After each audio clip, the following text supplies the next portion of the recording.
بسم اللہ الرحمن الرحیم۔ اگر گناہ انفرادی طور پر کیا ہے تو توبہ بھی انفرادی طور پر ہی مانگنی چاہیے۔ اگر گناہ اجتماعی طور پر کیا ہے تو اجتماعی التجا، گریہ زاری اور توبہ سے عذاب الہی ٹل جاتا ہے، بشرطی کہ ارادہ رب کو راضی کرنے کا ہو، دکھاوا نہ ہو۔ پیش خدمت ہے حضرت یونس علیہ السلام کی قوم کا واقعہ۔ دیکھیں کہ ایک طرف پیغمبر کی بد دعا اور دوسری طرف اجتماعی توبہ۔ سارے حربے آزمانے کے بعد جب حضرت یونس علیہ السلام کی قوم ایمان نہ لائی تو آپ ناراض ہو کر چل دیے اور ان لوگوں سے کہنے لگے کہ 3 دن میں تم پر عذاب الہی آ جائے گا۔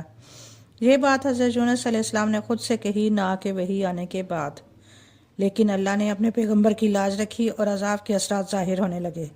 جب قوم کو اس بات کی تحقیق ہو گئی، انہوں نے جان لیا کہ انبیاء علیہ السلام جھوٹے نہیں ہوتے، تو یہ سب کے سب چھوٹے بڑے ماں اپنے جانوروں اور مویشیوں کے جنگل میں نکل کھڑے ہوئے، بچوں کو ماؤں سے جدا کر دیا اور بلک بلک کر نہایت گریہ زاری سے جناب باری تعالیٰ میں فریاد شروع کر دی۔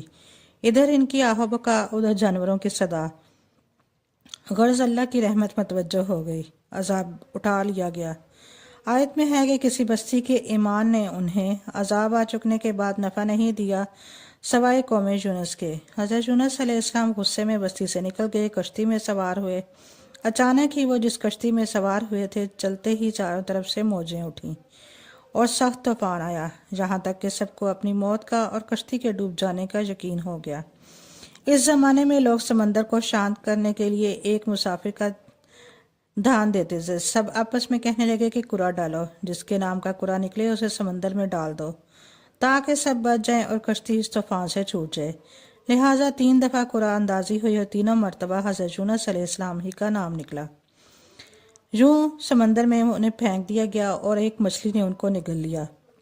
حضرت یونس اس لیے مبتلا ہوئے کہ پیغمبر کا اذن الہی کے بغیر ڈیوٹی سے ہٹ جانا قابل گرفت تھا۔ جب آپ سمندر کی تہہ میں پہنچے تو وہاں تسبیح سن کر حیران رہ گئے۔ وہی آئی کہ یہ سمندر کے جانوروں کی تسبیح ہے۔ چنانچہ آپ نے بھی اللہ کی تسبیح شروع کر دی، لا الہ الا انت سبحانک انی کنت من الظالمین۔ اسی وقت اللہ تعالیٰ نے مچھلی کو حکم دیا کہ وہ آپ کو بغیر کسی تکلیف کے کنارے پر اگل دے۔ یہی اللہ کا وہ اسم اعظم ہے کہ جب اس کے ساتھ دعا کی جائے تو وہ قبول فرماتا ہے، اور جب اس کے ساتھ اس سے مانگا جائے تو وہ عطا فرماتا ہے۔ اے ہمارے پروردگار، بے شک تو بڑا ہی دانا اور حکمت والا ہے، ہمارے تمام کبیرہ اور صغیرہ گناہ معاف فرما، اپنی شام کریمی کے صدقے ہماری کامل بخشش فرما، بے شک تو ہر چیز پر قادر ہے۔